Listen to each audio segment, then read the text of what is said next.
Ladies and gentlemen, welcome to tonight's MC Brussels event, the EU-Hungary Gordian Knot, Childhood, the Rule of Law and the Principle of Subsidiarity. My name is Tony Gilland. I am the Head of Outreach and Partnerships at MCC Brussels. I have to say very few words because we must keep strictly to time today. But I think we all know the issues we are here to talk about, and if you don't, you soon will. There's plenty to discuss, and I will also have to be strict with our speakers, so I apologise to them in advance. Just to say, tonight's event is organised in partnership with three other organisations: Matthias Corvinus Collegium, the Foundation for a Civic Hungary, and the German-Hungarian Institute for European Cooperation. So thank you to all of them for working with us. We are honoured and delighted to have the Minister for Justice for Hungary with us here to deliver the keynote speech. So thank you.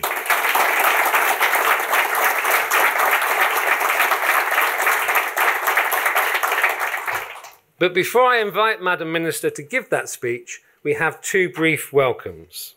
First will be Márton Weiss, Director of Foreign Affairs for the Foundation for a Civic Hungary.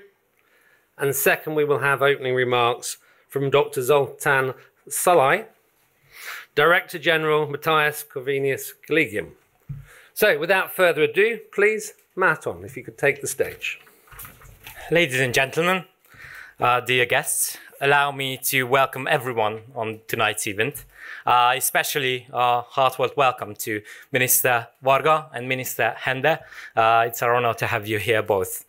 On behalf of our partners at MCC and the German-Hungarian Institute, it's a great honor to have so many people to discuss the topic of the Gordian knot of European politics as the Hungarian and EU relationship is described. It's, as the Gordian knot, it is a complicated relationship. Complicated, but it ties us together, and that's the most important. I am often asked, what does civic or bürgerlich mean in the name of our foundation? And to me, it means mostly that we are capable, that we are responsible, and we have agency over our own life. Responsible for family, for hometown, for country, for nation, for Europe. More than only our own well-being. That is the reason to have this event, that we are responsible, therefore we are open to debate, we are open to dialogue, and we are confident in our values. And I know that Minister Varga has a great experience defending those values. But these values are not only Hungarian ones, these are European values, even if many want or some want us to be alienated from these European values. Again, let me thank MCC, Bence Bauer, Zoltán Szalai, and everyone, their cooperation. And I give the hand to Zoltán. Thank you very much.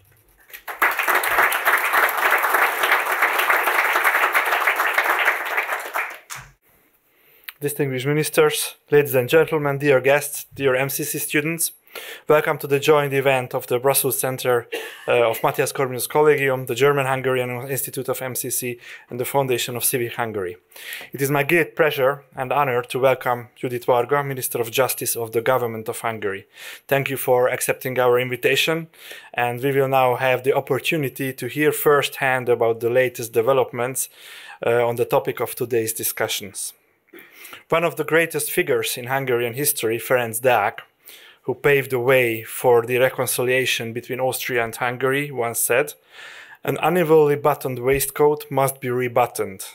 The controversy over the Child Protection Act has been dragging on since the summer of 2021. For almost 2 years, the European Commission has been thinking that the Hungarian government should rebutton the law passed by the Hungarian Parliament. However, it may well be that there is a completely different waistcoat that is buttoned unevenly, namely that of the European Commission. as one of the leading bodies of the European Union is interfering in Hungarian legislation in contravention of subsidiarity, one of the fundamental principles of the community. To stir things up even more, the particular Child Protection Act is a thorn in the side of the European Commission and many member governments, primarily because it does not conform to the progressive mainstream worldview and in fact seeks to protect against its harmful effects. This means that there are not only legal but also ideological motivations in the background, whereas the European Commission is supposed to be the most ideologically neutral. In the title of our discussion today, we referred to the tension as a Gordian knot, but we could also call it the Brussels knot. Over the past few years, the intertwined bonds of the knot have grown tighter month by month, with neither side willing to back down. On the contrary, the European Commission has put Hungary under further political and financial pressure by withholding EU funds. However, the problem of the Brussels knot cannot be solved the way Alexander the Conqueror did. It had to be untangled, and one the way to do so is through continuous dialogue and discussions. Anyone who thinks that the Brussels knot is only and exclusively about Hungary is mistaken. What is at stake in this dispute is whether the EU is able to preserve the principle of subsidiarity, first enshrined in the community level in Maastricht and then in Lisbon, or it will succumb to quokism, then turns the law upside down and locks itself an ideological prison. For MCC, the largest talent support organization in the Carpathian Basin, the issue of the child protection law is a priority at several levels. We believe that the promotion of wokeism has no place in education, especially among primary and secondary school students. And we also believe that preserving the European Union's values is a common European interest, especially at a time when the continent is increasingly becoming a staging ground for superpowers, both in physical and ideological sense. It is up to us, European citizens, to preserve the European spirit. In the following, you will hear a presentation by Judit Varga, Minister of Justice of Hungary. This will be followed by a panel discussion on this topic with Judit Varga, Professor Frank Furedi, Head of MCC Brussels, Professor Werner Patzelt, Research Director of MCC Brussels, and Professor Michael Sommer, Professor at Ossietzky University in Oldenburg, Germany. I invite you to stay with us until the end of the evening. Thank you very much for your attention.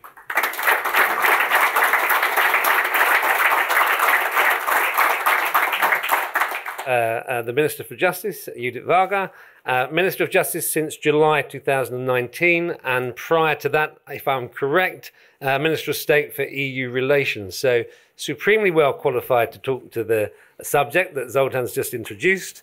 So please, if you would like to come to the podium. Please welcome.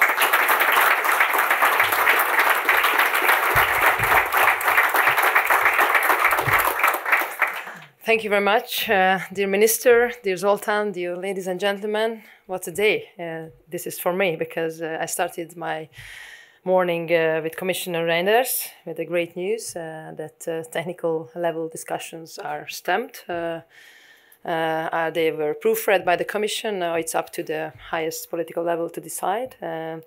And I'm especially happy because despite all the efforts of the united European and Hungarian left, and despite all their fake news around discussions between the Hungarian government and the European Commission, we managed to get this to this level. And I would like also to thank our colleagues. Thank you very much. I would also humbly thank to all the Hungarian administration, because this has been a huge work. Hundreds of pages with footnotes, changing all the time between Brussels and exchanging between Brussels and Budapest. This means a lot of working hours, and sometimes it was quite, difficult when after 12 hours there are even another request. Of course, as we know, after Mr. Gyurcsány's discussion on the radio, that they were working in the background so that there will be more and more requests. But we always managed to translate all the requests into special professional issues, and we inserted into the codified text, and this is how we could get here. Thank you very much for the kind introduction. I would rather call myself a former mother in Brussels. Actually, I was just living around the corner next to the European Parliament, so this is a nice nostalgic feeling to be here with you. And now I would just thank warmly for the invitation, for the Civic Foundation for Civic Hungary, for the Matthias Korvin's Collegium, and also for the German-Hungarian Institute for European Cooperation. It is an honor to be here and to talk to you about our beloved issues, which are actually on the title. And now I would just enter to present my keynote speech to you. So, dear ladies and gentlemen, a few years ago, the Host Institute, actually and the main organizer of today's conference, published a book which was entitled 1,000 Years in the Middle of Europe, The Character of the Hungarian State. You will recall, I think, the book. And when I am speaking at a similar event, I inevitably recall this title and the question, what is the Hungarian state like, dear ladies and gentlemen? So let me just jump into the history. Our constitution, the fundamental law of Hungary says, and now I'm quoting, "We are proud of our forebears who fought for the survival, freedom, and independence of our country. We are proud of the outstanding intellectual achievements of the Hungarian people. We are proud that our nation has over the centuries defended Europe in a series of struggles and enriched Europe's common values with its talent and diligence." This is in our national credo, actually. Our constitution starts by these lines. It is that pride which defines our attitude to our statehood, our national identity, and our relationship with Europe. We Hungarians have been living in the center of Europe, in the Carpathian Basin, for more than 1,100 years. We founded our constitutional state more than 1,000 years ago. Both our state structure and our administrative practices were perfectly in line with the Christian European states of the time. By the way, I invite all of you to Bugat, to Hungary. There are researches into the 13th century history of Hungary, and all those findings and proofs are just underlying what I just have said, how much we were in line with the Christian European states of the time, already in the 13th century. In the following centuries, the same political, social, and economic changes and modernization processes took place in Hungary as in almost every country in Europe. The kingdom was replaced by a republic, feudalism by capitalism, and of course, the separation of the church and state, the secularization, was carried out in our country too. Hungary was the first country on the continent to stipulate in a law the free exercise of religion as early as in the 16th century. Neither the Enlightenment, nor the bourgeois transformation of society, nor the historic waves of the Industrial Revolution have stayed away from my country. In the 20th century, Hungary continued on its march of development despite the paralyzing, hampering effects of 2 world wars and nearly 50 years of communist dictatorship. We are members of large alliance systems, such as the United Nations since 1955, NATO since 1999, and the European Union since 2004. We rebuilt democracy after the regime change, and since then we have held free elections whose legality has never, not once, been questioned by any investigating body. Our allies know, because they have experienced it, that those who cooperate with Hungary benefit well. They have always been able to count on us, we have always been willing to compromise, and we have always been able to put aside our grievances in order to reach an agreement on important issues. So, dear ladies and gentlemen, why did I just tell you all these things? Because it should be clear that Hungary is a developed, modern, democratic state, which, apart from its more than 1,000 years of history leading to a system based on rule of law, does not differ from the countries of the narrower European or the broader Western civilization. At the same time, Hungary is a self-aware state, proud of its values, which also considers it important to uphold the principle of live and let live, and expects the same from others. We don't interfere in other states' domestic policies, the way they run their countries, and the way they construct their legal system, for example. what we want in return is to be able to govern our own nation freely and democratically in accordance with the expectations of the citizens who elected us for the fourth time with a two-thirds majority. Democracy, a value of the EU stipulated in Article 2 of the Treaty on the European Union, along with freedom, equality and rule of law, should not mean that the political minority can take over the role of the governments elected by the majority, in our case, by an overwhelming majority of citizens, in designing national policies through obscure international networks and the political pressure generated by them. We just experience it every day in Brussels. We want to ensure that in our country the real understanding of democracy prevails. And I just recall again, Article 2 is starting by freedom, democracy, rule of law, etc., etc. Actually, democracy is earlier in the list than rule of law. However, when defending this principle, there is a constant imbalance between the respect we show and the respect we get. So, dear ladies and gentlemen, it is widely known that the European Commission filed a case against Hungary at the European Court of Justice last December, and in this file, the Commission asked the EU Court to determine that Hungary has violated its obligations under EU law. They are attacking our Child Protection Act, a law with a sole purpose, which has a sole purpose to ensure the best interests of the children and the right of the parents to decide the upbringing of the children. And it is being attacked from a perspective of compliance with, please grab to your chairs, because the pretext why they are actually attacking it, the compliance with audiovisual rules and the rules governing the freedom of services. So this is actually the underlying legal argument in the infringement procedure against Hungary and the Child Protection Act, that we are infringing on audiovisual rules and the freedom of services. Is it just me, whom it sounds strange that the education of our children is evaluated under the same legal provision than selling a product or publishing an advertisement? I don't need to detail that these aspects are not actually behind the attacks, but rather the values of our fundamental law. The values of our constitution, which states that Hungary protects children's rights to self-identity according to their sex at birth. I just repeat it because it is in our constitution, protecting children's right to self-identity according to their sex at birth, and which says the mother is a woman and the father is a man. Leading European politicians already formed their opinion on the Child Protection Act when they had not even had a chance for any meaningful dialogue with the Hungarian authorities on it. I was never actually contacted beforehand to send a clear English translation of the text. I already got just the attacks. The increasingly impatient forces of the acceptance of the woke ideology also managed to convince 15 countries to intervene against Hungary in the pending court procedure. What they achieved is only one thing: the deep division within the EU has become obvious. But it wasn't always like that.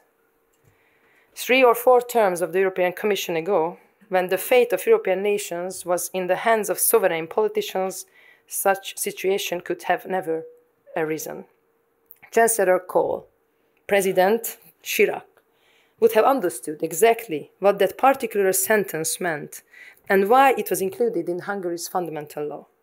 Their generation of politicians did not represent foreign interests or the expectations of the global media, but their own truly sovereign politics according to the will of their people. And we have come to one of the main points of my speech, which is about one of the biggest dangers that Europe's politicians are exposed to these days. You guess what? And this is nothing more than the attempt to influence them. In 2022, an unprecedented incident happened in connection with the Hungarian parliamentary elections. Thanks to the work of the investigative authorities, more and more proof came to light that the Hungarian opposition accepted 4 billion forints, approximately $10 million worth of support from mysterious foreign donors in order to represent their interests and policies in Hungary. No, it's not Qatar. Representing the interest of foreign powers for money equals the trampling on democracy, influencing the integrity of elections and interfering in the internal affairs of a sovereign country. We can say that such a scandal does not reach the stimulus threshold of a significant group of EU politicians. They have been attacking an innocent sentence of the Hungarian fundamental law for years, which I actually quoted. However, their reaction following this unprecedented illegal campaign financing is nothing but silence. Then 3 months ago, actually, Agnes, it was on the 2nd of February, almost 3 months ago, let's be clear. I also wrote an open letter to Vice President Vera Jourova because this case fits right into her portfolio, defending democracy. She is supposed to be the anointed warrior in the fight against such phenomena, that is to say, against any external intervention into democratic processes. It was namely the Vice President herself who stated, and I'm quoting her, "Our plan aims at protecting and promoting meaningful participation of citizens, empowering them to make their choices in the public space freely without manipulation." End of quote. In my letter, I informed her that in recent months it became public that the election campaign of the United Opposition Parties in Hungary received a significant amount of foreign, from outside of the European Union, support from the organization Action for Democracy, and that the purpose of this support was to influence the elections. This case is of considerable importance not only for Hungarians, but also for the citizens of Europe. They must have verified information about any external influence on the democratic electoral processes. In the shadow of the memorable Qatargate scandal, the case requires special attention from the EU institutions, in my opinion. Therefore, on behalf of the Hungarian government, I have asked the Vice President to inform me whether the European Commission has cooperated with Action for Democracy in any program. This question is particularly sensitive in light of the fact that international NGO networks might be entitled to EU funding, for example, under the so-called Rights and Values Programme. Therefore, their transparency is crucial from the point of view of the EU's financial management. And I also requested that the European Commission, in line with the protection of the fairness of democratic elections and thus of the common values of the Union, considers support from outside the Union aimed at influencing member states' elections as a risk factor in the country reports. They are dealing with so many risk factors to rule of law and democracy.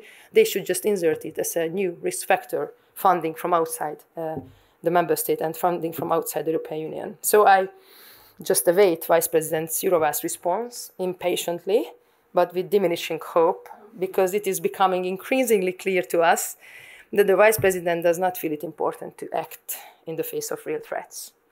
We shouldn't think that main hallmarks of a healthy democracy are that international networks of NGOs tell us what a fair election, a clear campaign, and a balanced press market looks like. I just intentionally use the word healthy democracy because Vera Jourova just today echoed her latest statement about my democracy when she said it's a sick democracy. It's, I think, quite a damage in the communication towards my country. So curtailing the powers of the member states and interfering in their competencies, especially in connection with the conduct of democratic elections and the institutional framework, what these interest groups are suggesting is not democratic involvement, but the outsourcing of democracy. And when we had this discussion about the future of Europe, actually we proposed to bring back democracy to Europe and make the European Union the democracy of democracies. And let's stop the outsourcing of democracies to these NGO networks.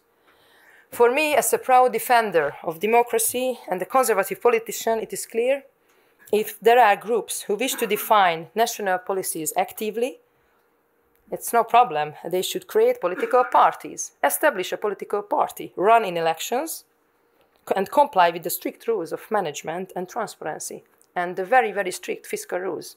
Everybody can run in elections, but just complying with the rules. So, dear audience, we know the results of the 2022 Hungarian elections, another 2/3 victory for the National Christian Conservative government. And I have some bad news for the leftists and liberals. The results would have been the same if the elections had been held this April. The wisdom of the electorate has strengthened us in government and has pushed the leftist liberal opposition far from power. The Parliament, the European Parliament, right after the Hungarian elections, was demanding for sanctions against Hungary even louder, if that is still possible to be against Hungary even louder than today. And we know very well that the real background of the so-called concerns about the rule of law in our country, echoed by the NGO networks and the European Parliament, is not to be found in individual legal institutions, their functioning, or regulatory solutions. Our international legal comparative work, believe me, we have plenty of these comparative studies in our drawers, that confirms that the Hungarian judicial system and our constitutional institutions are in line with the practices established in Europe. The real reason for the strong headwind provoked by these interest groups, pressuring also European politicians, is our strong commitment to our values. We have a strong message on this. We are neither surprised nor backing down. And although the fact that 15 member states have joined the lawsuit is valuable raw material for the liberal media to use in their articles to discredit my country, it is worth pointing out that it is not the number of interveners in such a procedure that matters, but the proper and correct interpretation of European law, for example, the separation of national competencies from EU competencies. So it's not the quantity, it's rather the quality of the intervention which will matter in the court case. For our part, we trust the wisdom of the European Court of Justice and its ability to resist political expectations. This is not impossible. The fact that the Italian government, led by Giorgia Meloni, did not intervene in this process, although another Italian government 2 years ago signed the statement of several EU member states against this act, shows that rational arguments can prevail if someone reads the text of the law and the treaties. In addition to the fact that we have solid legal arguments based on the Charter of Fundamental Rights of the European Union and the Treaty on the Functioning of the European Union, in the ongoing lawsuit, 3.7 million Hungarians expressed their will in the referendum last April, confirming our commitment to uphold our law and to continue to enact our own child protection provisions. We will act in light of this and submit further measures to Parliament in the autumn. Hungary will have the strictest child protection regulation in Europe. For us, there is no compromise on child protection. Dear ladies and gentlemen, in Europe, in the land of freedom of speech, currently there is a situation where I have to ask myself, why and since when is it wrong to speak your mind? Why is it a cardinal sin if some dare to express sovereign political ideas that could serve the interests of their own country? Why is the general disdain of the leftist liberal mainstream media for such politicians? Why has a constant need for compliance with the mainstream ideas emerged?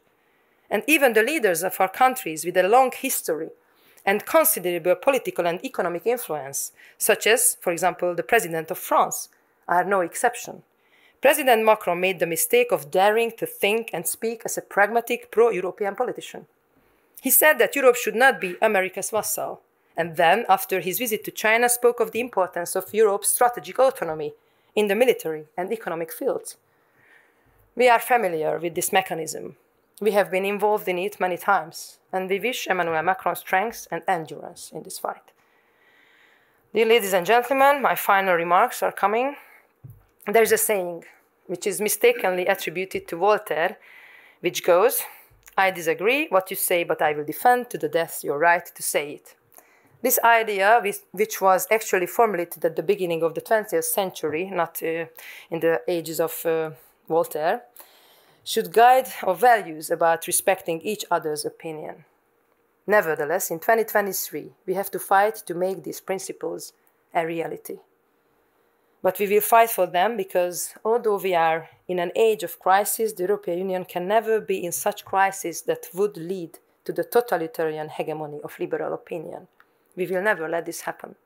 In conclusion, dear ladies and gentlemen, please ask yourself, how many countries in Europe, other than Hungary, can currently afford to go against the global liberal mainstream and write into their constitutions that the mother is a woman and the father is a man? I strongly suspect that the number of these countries is exactly the same as the number of children born by men. And I think that the direction is clear for all of us. One of the most important tasks for the future is to change the current state of freedom of opinion, or rather the lack of freedom of opinion. Let us all be reassured that Hungary is the rock on which the global left attempts to influence the world are breaking. But Hungary is also the rock on which one of the pillars of the international conservative cohesion can be built. So those who wish to embark on the path of the ever greater expansion of national sovereignty can certainly count on us Hungarians. And finally, please allow me to close my speech with a message of hope and encouragement. The Hungarian example shows that the conservative approach has a real chance in today's politics and can be a real alternative for citizens. Therefore, the European conservatives should have trust that they can reshape the future of the EU in a way that it is not determined by international networks or bureaucracies, but by the real will of citizens. Let 2024 European elections be the start sign for the democracy of democracies, the new era of European politics. Thank you very much for your attention.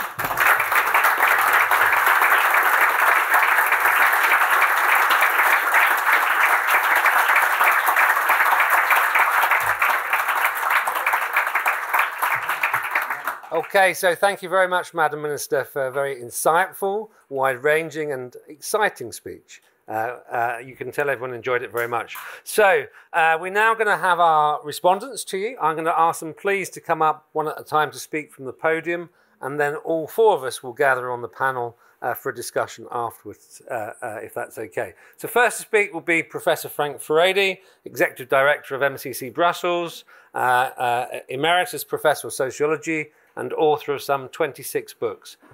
Professor Furedi, please. Please welcome him.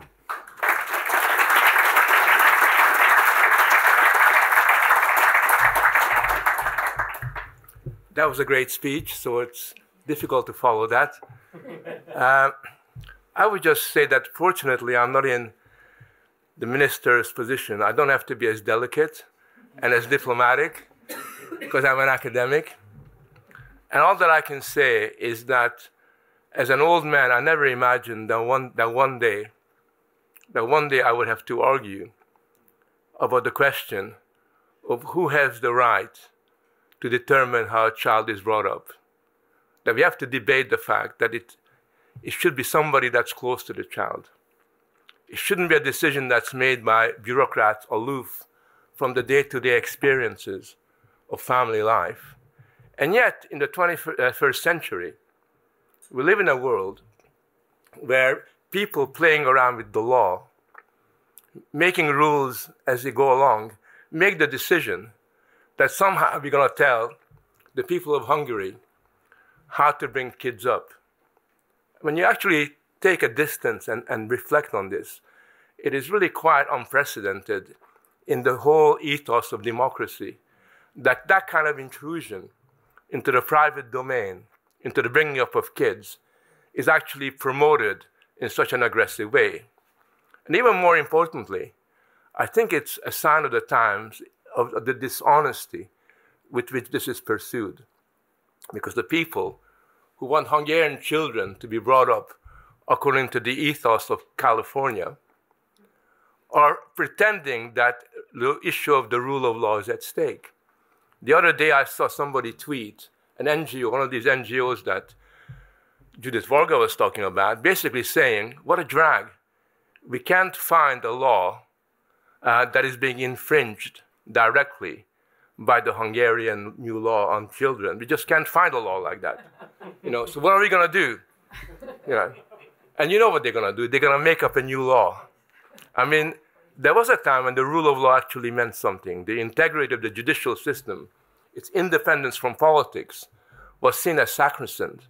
But these days, what the rule of law actually means is you get up in the morning, you kind of brush your teeth, and they say, what kind of law can we invent?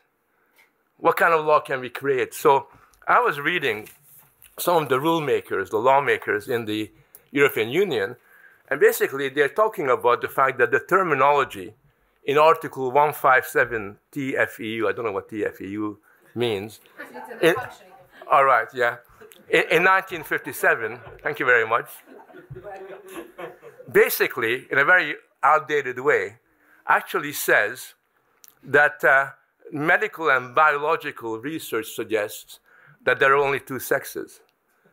I mean, imagine how outdated that idea is. In 1957, they actually believed that there's only a man and a woman and not very much else. But today, of course, in the 21st century, we're more sophisticated.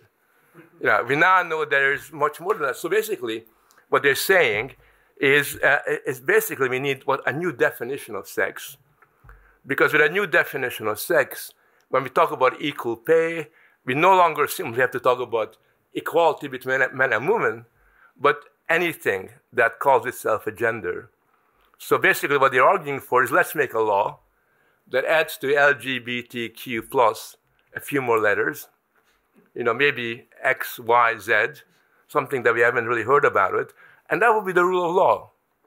That would be the rule, because we just made a law, and if Hungarians decide that this is weird, right, this is really, really weird, then they have to pay the penalty for that. They are being undemocratic. They don't respect the rule of law. And actually, for me, what this really represents is the violation of what the legal norms are really all about, what the judicial system should be about. Now, I just want to say one thing. As a sociologist, what I find really reprehensible is this. The ideology that's obsessing the bureaucrats in Brussels in order to create a bit of legitimacy is this idea that the key and the most important thing about children is their sexuality. That's the word they use.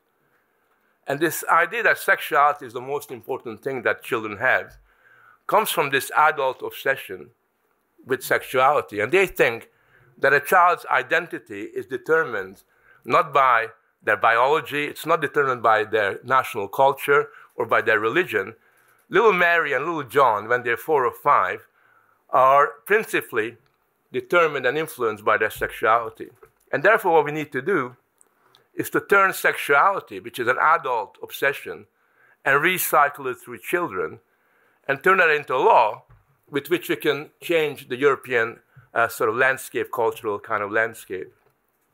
Now, what has happened, and this is my final point, is something that hasn't been recognized. According to the rule of law practiced in the EU, there's been a kind of a surreptitious attempt to change the meaning of both sexuality and sex. So when I was a kid, we used to have what we call sex education. And sex education was really about how to make babies, the biological function. It was good, it's good to discover that, although we all knew anyway. I mean, on the playground, we all knew what the business was, but we sat respectively as the teacher told us what was happening. Well, now, you no longer have sex education in the EU. You have now what's called sexuality education. And at first, I didn't notice, because it sounds the same. Sex education, sexuality education is the same thing. But of course, sexuality is not about human reproduction. Sexuality is about gender and identity. So basically, what the EU has done is promoting a curriculum to the children throughout Europe that gets them to study their identities, to explore their identities, under the guise of teaching them something that is important and comprehensible. And I can bet you my bottom dollar that's only a matter of time before a new rule is created, which will then have to be ascribed as integral to the rule of law, that if you in Hungary or in Poland or in Italy do not want to teach sexuality education in your school, then you're breaking the rule of law. And tomorrow, it's not going to be 15 countries that are going to be part of this lynch mob against Hungary. You're going to have 18 countries and 19 countries. And you've got to ask the question, this is my final point, why is it that countries, serious countries, have decided to band together in order to delegitimate the very existence of another society? And when you think about it, then you realize how insidious is the weaponization of the rule of law in European society. Thank you.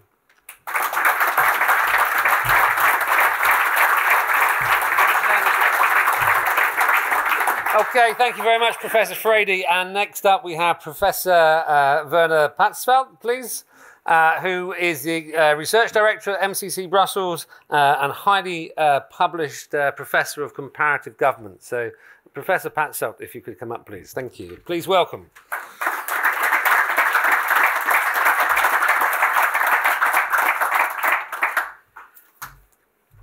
Madam Minister, ladies and gentlemen, since I widely agree, not to say fully agree, with what we have been told by the Minister and by my dear colleague Frank Furedi, I unfortunately can't entertain you with furious counter-arguments and ironical contextualization of what has been said.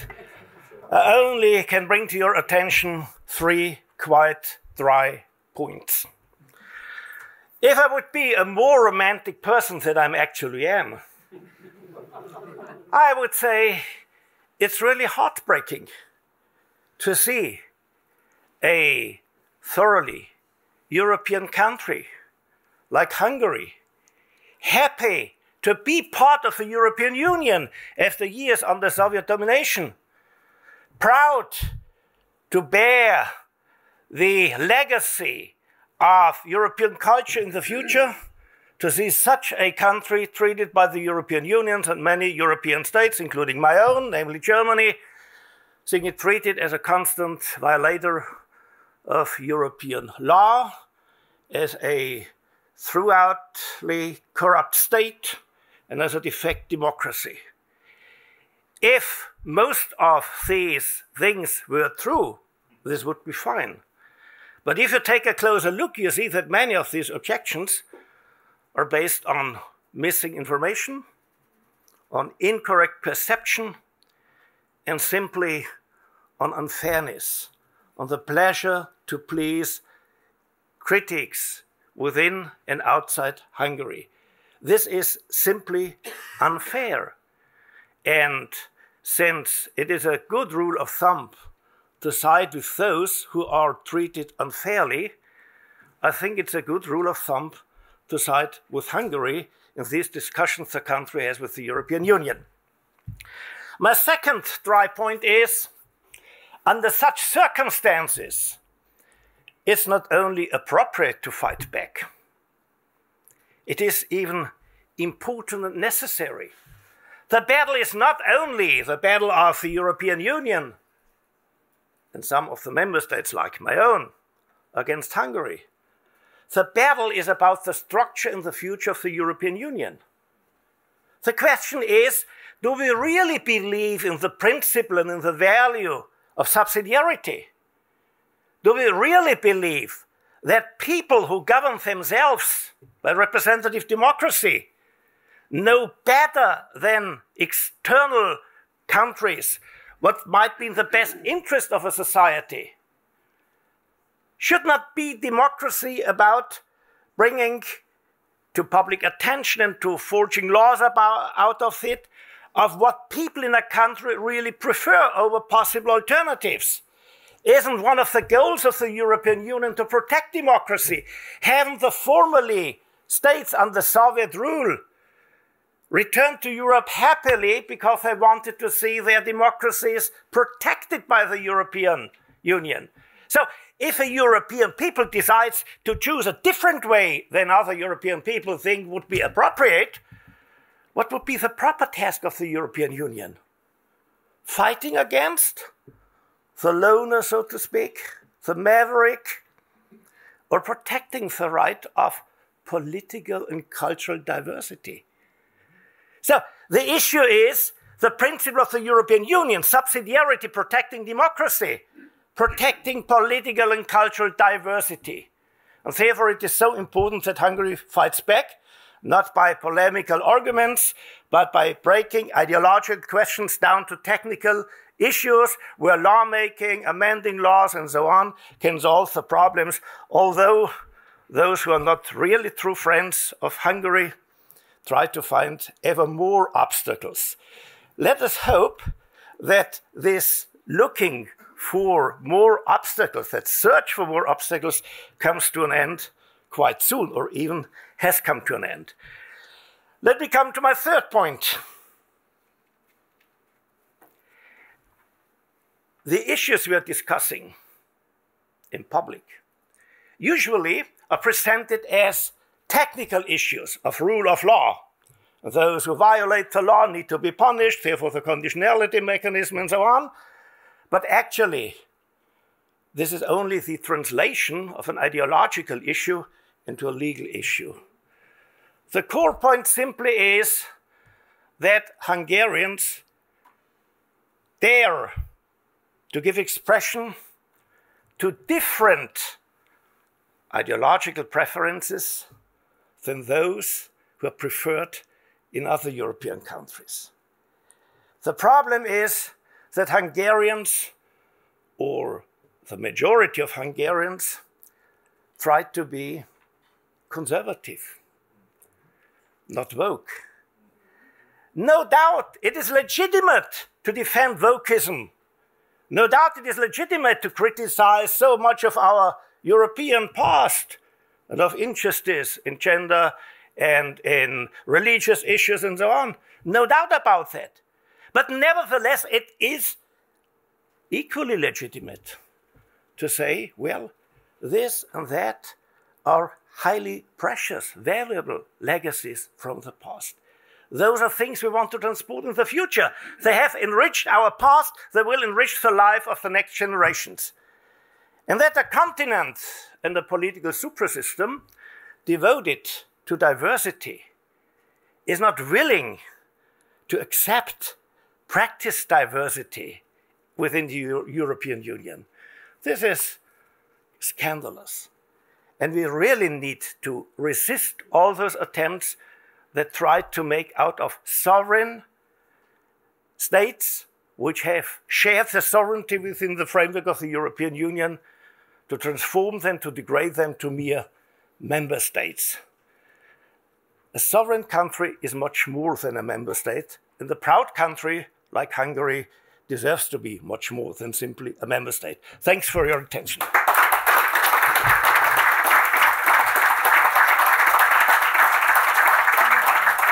Okay, thank you very much, Professor Patzelt. We'll move swiftly on because time is short. We now have Professor Michael Sommer. Please, if you could come forward.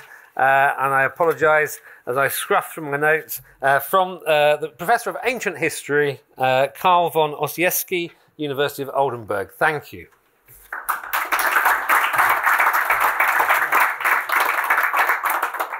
Thanks very much, Tony.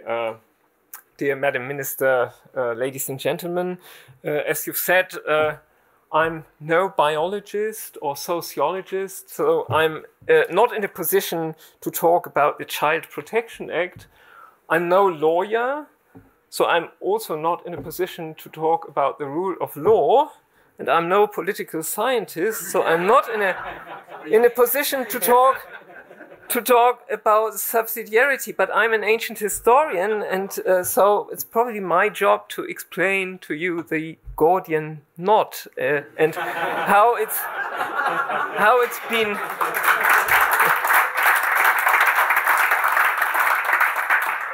been tied, how we potentially can cut through it or untie it. So, who's tied the knot? I'm afraid we all have. I had the honor to be the guest of Benze Bauer and his German-Hungarian Institute at the MCC for 2 months as a fellow there. And during those 2 months, I've learned a great deal about Hungary, about Europe, about Germany, about myself. I've learned where I come from, once again, and I've learned that there are utterly different experiences that lie between our two countries. You had 40 years of communism, 40 years of foreign rule. I've grown up in Western Germany, so I'm very skeptical about ideas such as sovereignty. Sovereignty didn't really make much sense in Western Germany in the 1970s and 1980s. I'm utterly pro-European. My son is an Erasmus child. So I think the European Union is about the best thing we ever created and we ever had, and so we shouldn't play around with it. But we've all tied the knot due to the misunderstandings and the different stories and the different histories that lie between our two countries. And I don't blame bad will for it, but simply the lack of understanding. And very often our media, our press, our public opinion likes to blame Hungary, but very often then the Hungarians put the ball just on the penalty point for them. And this is also part of the story, I think. So who's the new Alexander the Great? 30 years ago, I might have been more optimistic. There was a Helmut Kohl, there was a Helmut Schmidt around, and Konrad Adenauer, de Gaulle, they were not that long dead. I mean, these were the kind of Alexander the Great figures who could have cut through the Gordian knot. They are no longer with us. And I mean, I don't know. Look around. Do you see any new Alexander the Great? I don't. So I think the big puzzle for us is that we've all got to untie the knot. And for me, as somebody who's been brought up in, and once again I say in West Germany, who's utterly pro-European, the answer is more Europe and not less. You've mentioned President Macron, and I think he's damned right in stating that Europe has to live on its own, has to walk on its own feet. But in order to do that, we need something like a European public, and that requires education, that requires mutual knowledge about each other. So and this is my lesson from 2 months in Hungary. We know very little about each other, and we've got to know a lot more about each other. So we've got to invest in a truly European education. And before we do that, it's pointless to talk about common European values. We will never achieve them unless we get some mutual understanding about each other. And that's all I wanted to tell you. So from an ancient historian's perspective, we need to untie that knot. It's a long, long way, but I think it's worth going it. Thank you very much. Thank you very much.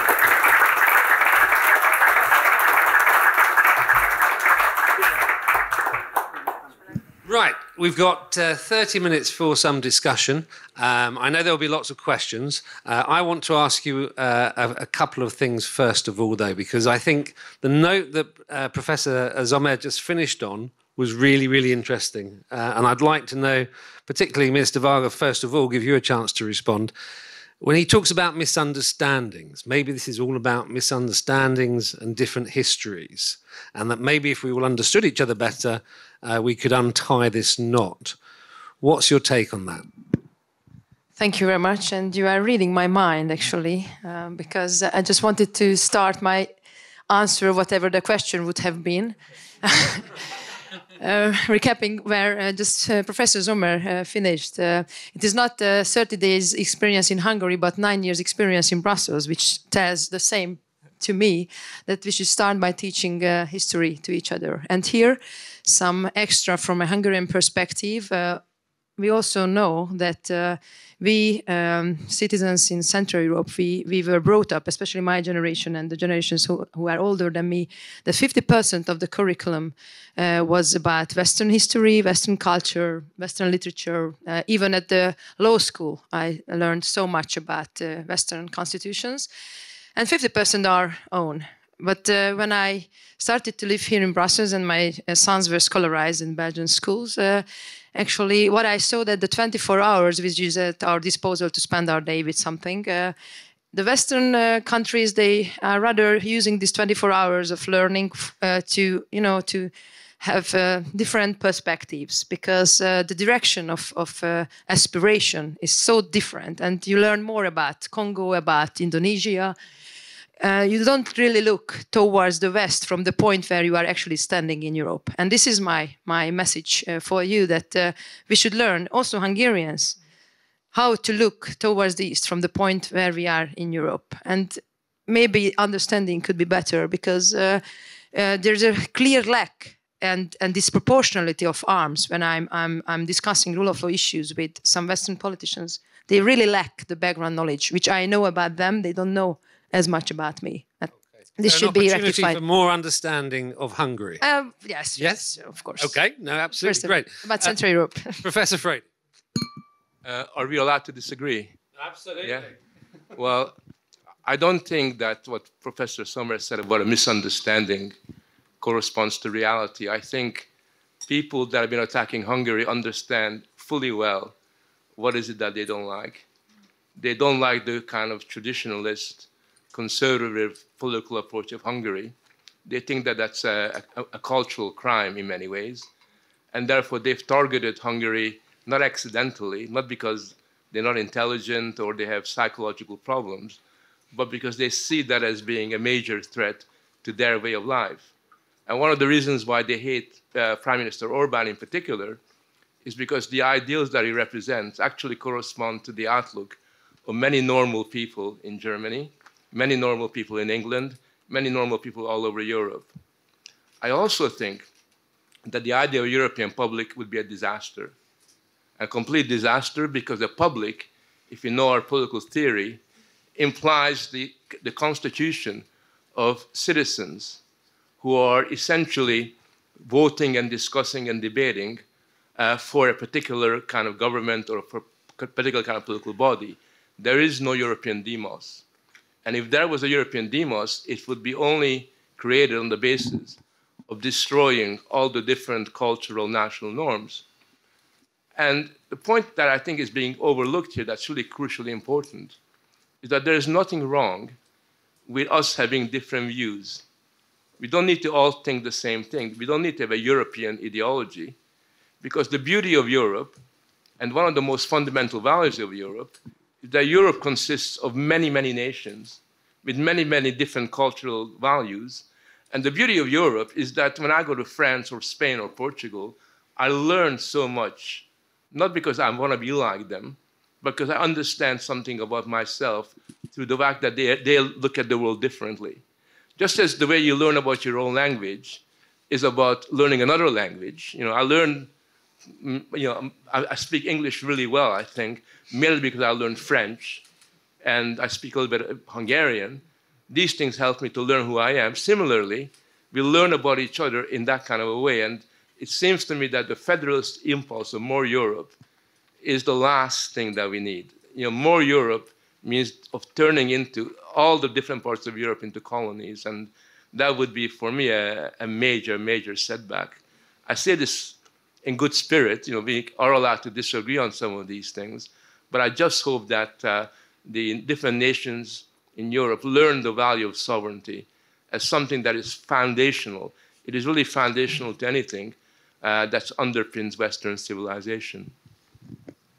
Thanks very much, Frank. So I'm going to turn to Werner and Patzelt and Professor Sommer. I'm slipping into informality. Apologies. Okay. I shall perhaps use first names then instead. Okay. But it seems to me, Michael, then, actually, if I listen carefully to what Frank's saying, it did occur to me as you were speaking myself, this understanding that you're talking about, is it actually two-way? Are you actually, because when you talk about the importance of the European ideal, of the European Union, and that's the absolute necessity, and we need to educate everyone, are you actually saying we need to remove the misunderstanding by bringing everyone to the European Union way of thinking? So if that's a question for you, and Werner, please, if you could come in on the question of Article 2, because a lot of, I'm really getting this all the time. I've only been in Brussels 7 weeks, and whenever I talk about my role here at MCC Brussels, it straight away gets to the issue of LGBTQI. No, I don't know if that will surprise you, but and everyone always says they signed up for it. What's their problem? Article 2 very clearly states about the importance of human rights, including the rights of minorities. And every single person in Brussels, pretty much outside of the people I meet at MCC Brussels, says to me, Hungary signed up for this. What's their problem? So, Michael. Well, yes, thank you very much. Of course, it's. I have no intention to brainwash Europeans to become more European. But I mean, if we go, we've been talking about history a lot. If we go 200 years into Germany's past. The public was very small. You had the public of individual cities, of small principalities. That was more or less the public. And 200 years ago, nobody could anticipate that within a few decades, a German public could come into being, which then happened. I mean, of course, it helped that everybody spoke one language there. But I think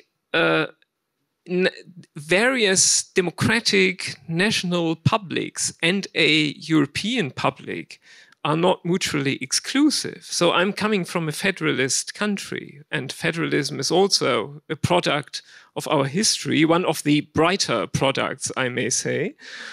And I think for a German European public, a European demos you mentioned, that is perfectly compatible with various democratic national demoses or demoi.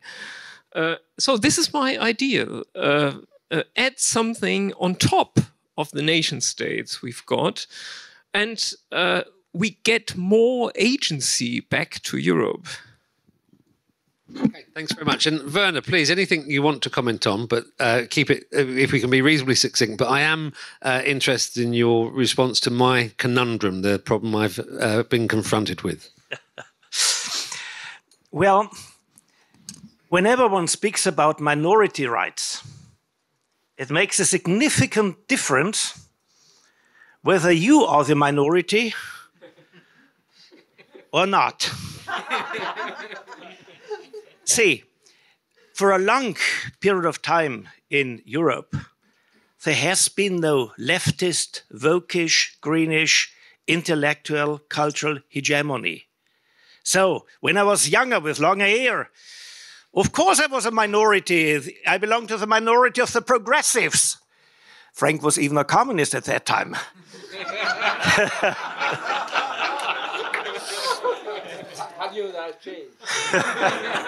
It changes, yes, depending on the position in life. See, today, leftist, wokish, liberal, no, I do not want to speak in a disrespectful way of liberalism because I consider myself as a liberal. So I repeat my sentence. Leftist, greenish, wokish ideas have become intellectually hegemonial with only some exceptions. And one of these exceptions is the little state of Hungary, with some other states accompanying Hungary. So we who finally have brought enlightenment in modern times with our liberal, leftist, greenish ideas, we have to resist the reactions of those people looking back into the past without having progressive ideas. We need to fight for what we have achieved. And therefore, the whole talk about minorities sounds absolutely differently. And if you're in a power position, well, it really makes fun to exert power on others, in particular if today these others are really in a minority position. Okay, thanks very much. Right, so I'm going to just let Minister speak. Is that okay, Judit? And then Frank, and then we're going to come out to the audience for questions. I was very amused in your speech, Judit, when you talked about the attempts to get Hungary through the Court of Justice on the, or is it like advertisements and products? It's the media services. It's also GDPR, I believe. I mean, they get about 4 in there, isn't it? There's digital services, GDPR, advertising, whatever. But then there's this nice one-liner, Article 2. They're going for Article 2. And my understanding this is the first. Yeah, first time. You're the guinea pig.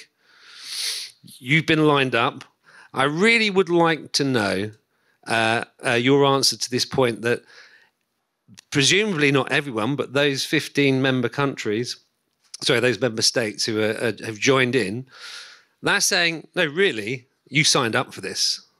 That's what Article 2 is all about. So your LGBTQI approach, as embodied in the new law, is out of kilter with what you signed up for. What's your answer? To make it crystal clear that, for example, the leader of Hungary today is a person who had fought for the minority rights 30 years ago to be a reality in Hungary. So I categorically refuse any attempts which would just allege that those human rights are not respected, those values are not respected in Hungary.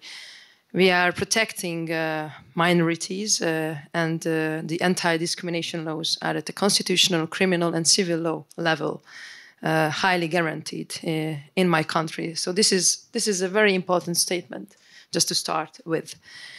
What I would just revert in your question concerning Article 7 to remind all the member states who now joined this lawsuit to go to their lawyers, to their European lawyers, dig themselves into the history of the legal disputes between new EU law and domestic law, and just think about the potential danger, what this precedent might mean for them in the future. Because if you start this line that you can argue with Article 2, which is a very vague, value-based article, on very clear lawsuits, legal provisions, that might open up a very dangerous path also for their domestic legislation, for their sovereignty. And we start today by these LGBT rights, and tomorrow may come religious freedom, whatever. So I just would, warn everyone to be very careful in their legal argumentation. And just because I just cannot stand not to make it clear again why we think that the Hungarian Child Protection Act is clearly in line with European law, because the European law itself says that national education is a competence which, based on the principle of subsidiarity, I happen to pronounce it, is a pure domain for domestic legislation. This is one important thing. Maybe Agnes can recall the article, I just forgot it.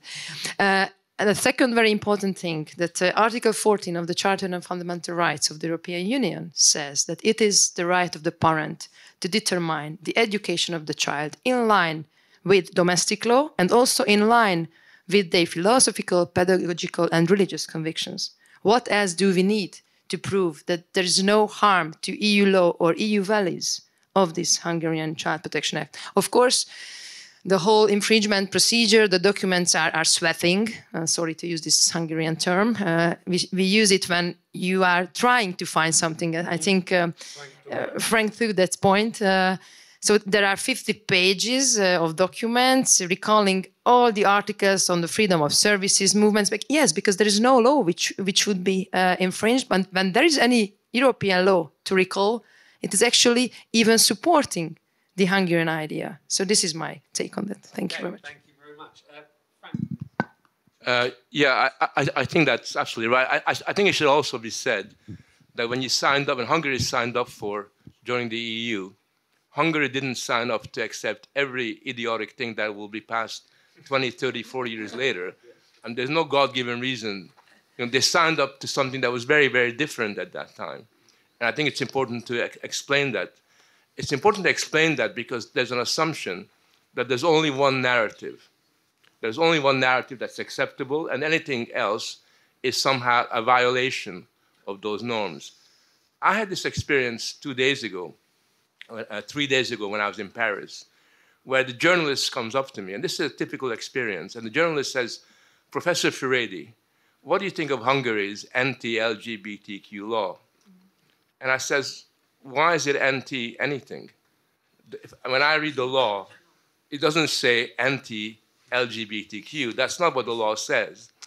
What you've done is you've decided in advance that our version of events, our framing of what it means to be sort of LGBTQ is inherently hostile and homophobic.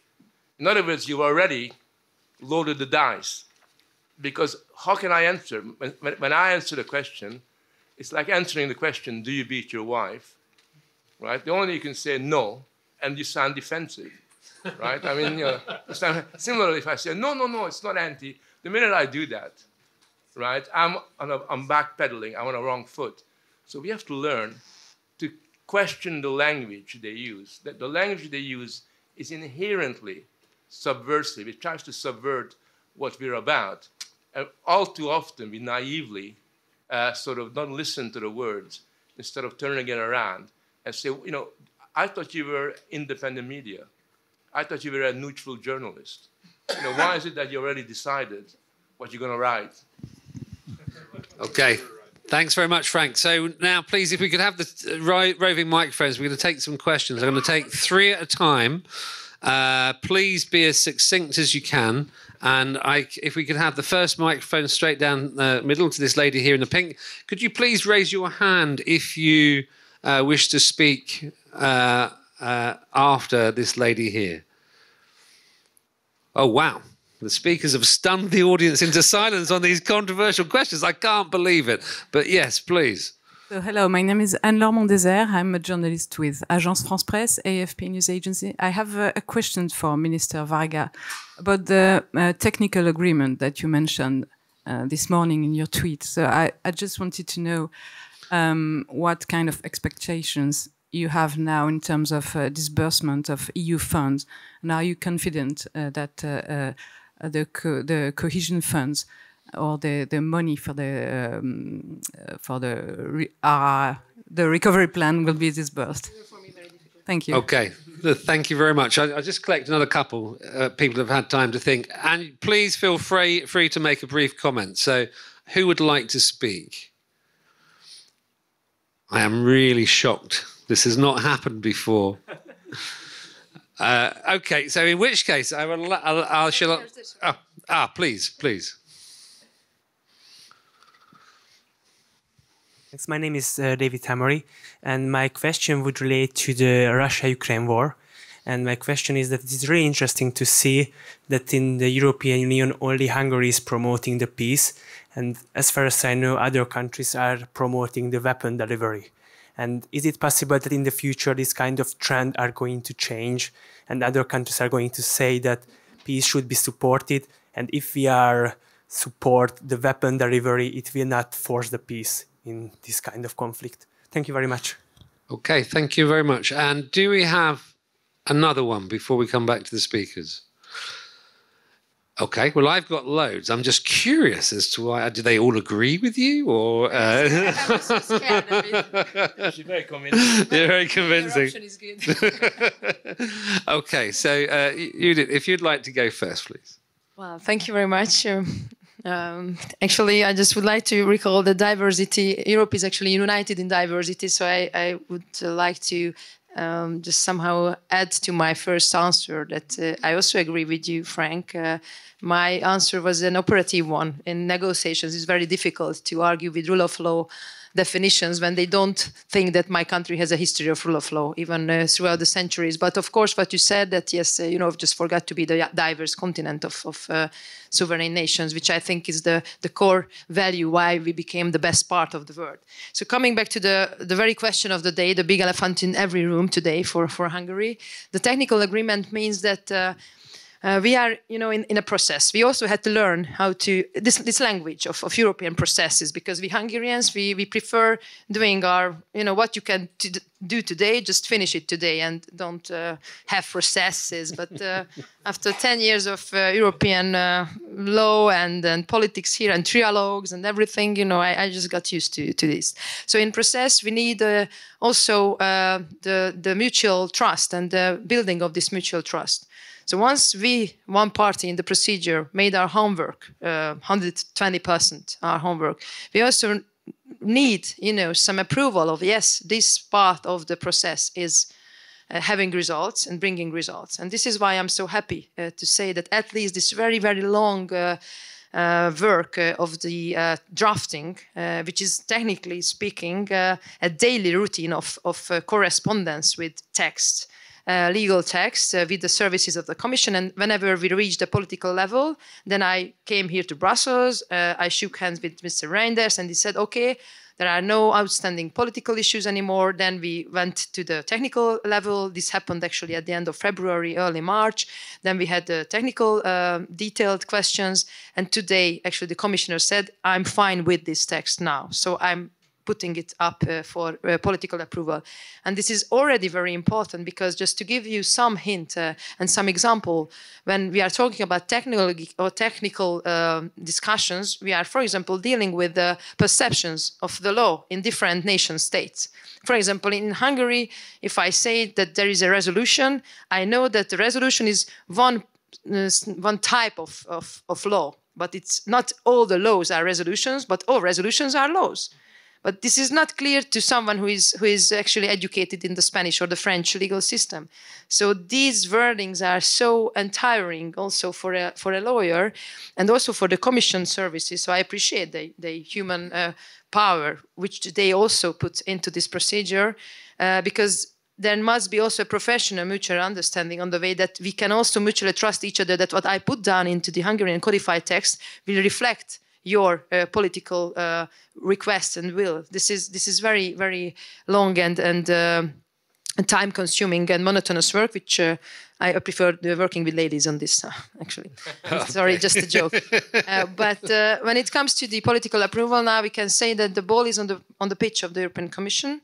I do hope that they have enough political braveness and will, because we also need to show, they also need to show to European public that their processes, they might bring result. Because from our side, we really did our best. Believe me, since August, we are working on a daily routine on this conditionality, on the rule of law. And just a little comparison, I don't know any other country except for Poland, which had fought so hard to get to those funds which are due to all European citizens. And let me just to remind you a moral, tiny little detail. When almost or more than 2 years ago, the COVID fund was actually approved. It was Hungary among the frugal states also, joining the frugal states, that we had some philosophical reservations about financing or living from credits. But for the sake of the unity, for the sake of European solidarity, we set aside these philosophical concerns concerning taking up huge credits and then burden the next generations for 25 years.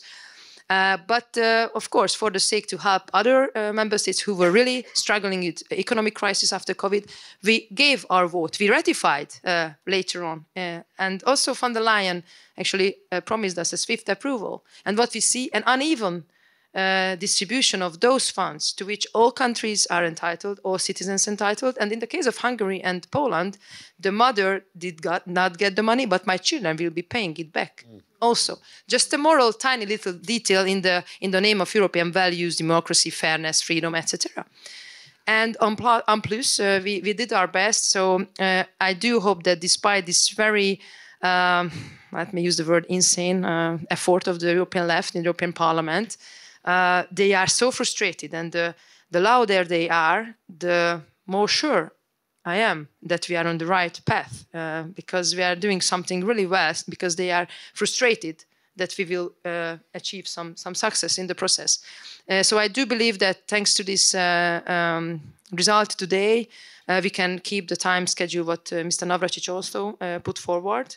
So in the second half of this semester, we can enter into the real procedure of getting the cohesion, one part of the cohesion, because the judicial package is an overall horizontal enabling criteria, meaning the 97% of the cohesion funds are up to those judicial packages.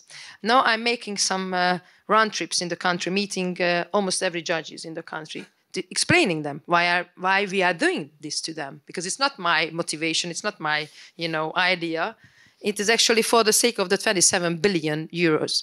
And quite a lot. There was a nice conference quite recently, and there was a big summit for judges in the countryside, and the head of the National Judicial Office said that, yes, there must be always an underlying reason for codification, for making a law. This, we call it the social legitimacy or the social need for a law. Here, if we divide 27 billion euros by 3,000 judges, exactly 9 million euros per judge is the social need for this. So, sorry for being so blunt, but it is also important to see that now the Hungarian judiciary is giving a huge sacrifice because their internal life will be changed. But these are professional issues, they can manage it, but also for their sake of trust in the European Union, that it works. We give sacrifice, we change our laws as you requested. We put a lot of work into it. We actually expect, in the name of European values, to get some results in return, at least the green light to submit this law. Okay, well, I am... War and peace, sorry, there was another... There was war and peace as well, yeah. We're very short on time. I would love to understand what you're saying further. But we're going to have to organise another event, because when you say there's a need for some compromise or some change in practices and what have you, I can't help but think, is there something behind that might be what you don't want? You've been so principled in everything you've said tonight, whether in terms of the need for compromise and negotiation, whether there's something hidden away there that might be irksome down the line. But we don't have time for that. And you've got war and peace. Yes. And then we give a minute to each of the other speakers. I will be short. Sorry for being too long on the first question. But thank you very much for this point. Actually, we have a mandate from our citizens. We have to be aligned with their beliefs, with their wish. Hungarian citizens, they want to have peace. This wish was reinforced by the electoral results also last April. And irrespective of the mainstream pressure or the narrative around us, I think democracy also obliges us to follow the needs of our citizens.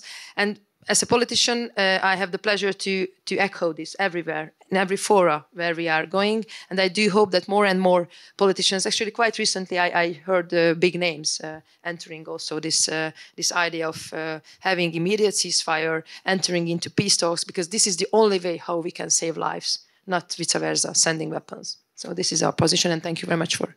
Thank you very much. Okay, so we did promise we'd finish at 7:30 because you need to get away, and we have some closing remarks as well. So just 1 minute each, please. I'll just run along the panel. Your final thoughts, please, Michael. Yeah, I'm running the risk of being off topic, but I've been told by some colleagues in Budapest that their universities have been excluded from Erasmus+.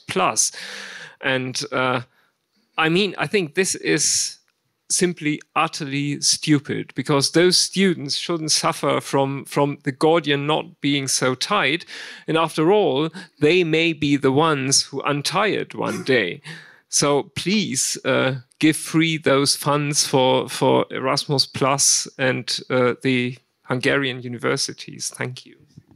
Thank you very much. Well, it shows you how much value some people in Brussels attach to academic freedom. I mean, academic freedom is okay on a Sunday when you preach about it. When reality comes in, they are extremely coercive and selective in what they mean by that.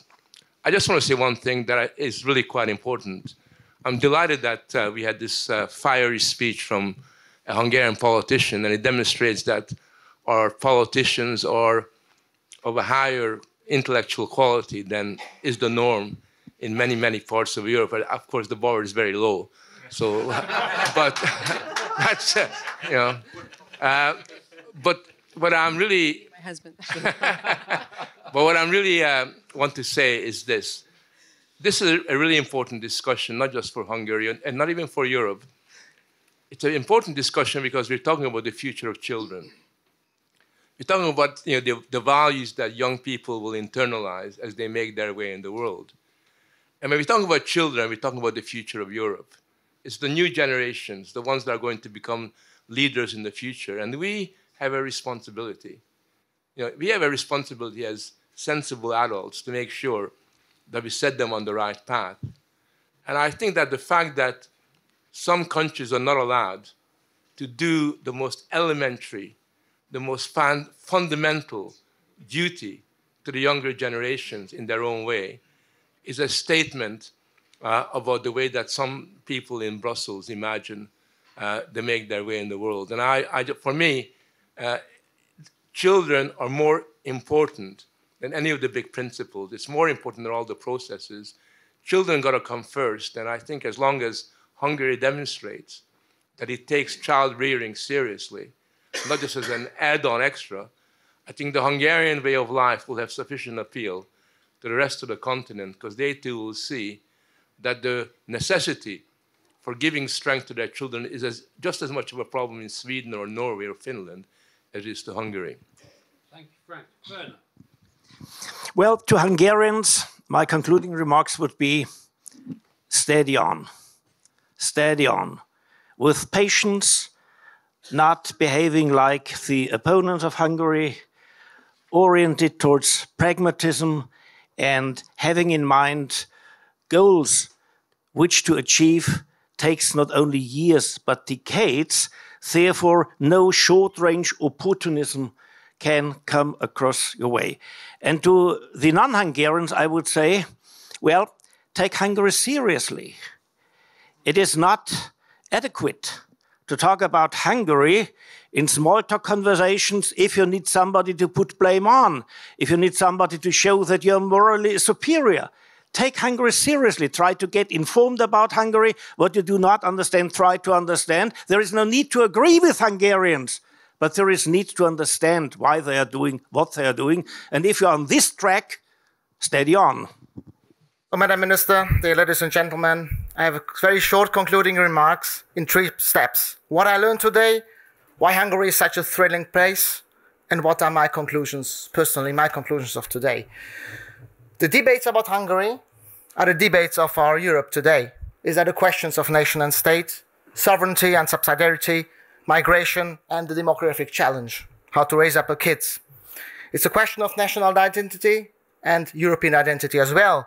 And of course, it's the big question of the European way of life and how to protect this European way of life as nowadays. And why is Hungary, second, why is Hungary such a thrilling place? Because Hungary is dangerous. Hungary is dangerous for the international left because it has shown that conservative politics can work. Conservative politics can work with the support of the people.